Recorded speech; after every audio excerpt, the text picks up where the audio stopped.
candy is made in the shape of solid hemisphere. The radius of the hemisphere is 6 mm here.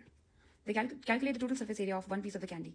Now we want to understand that this whole area and this above whole area, these are the two areas which, if you take a paint, you'll paint it as a whole, the outer surface area. That is going to be your total surface area. So this is the geometry topic and basically the surface area of hemisphere. Now curved surface area of hemisphere, which is this.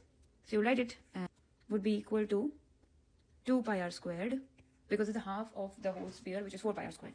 The bottom surface area, circular surface area. So base circle, you will say pi r squared, and total surface area would be the addition of all of this, equal to 2 pi r squared plus pi r squared, which is 3 pi r squared, and the total surface area is coated in chocolate. It is known that 1 gram of the chocolate covers an area of 240 mm square. So we want to first find the total surface area depending on the radius given here to find how much is this area basically. So you can say r equal to, you're putting 6, so TSA would be equal to 3 pi 6 squared, which is going to be equal to 108 pi or 339 mm squared.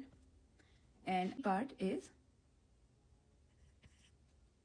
calculate the weight of the chocolate required to coat one piece of candy. Okay, if this candy is of this shape, then how much would be, how much chocolate is required for that? So 1 gram of chocolate is covering this much of area, which is given as 240 mm squared. So if I want to calculate the mass,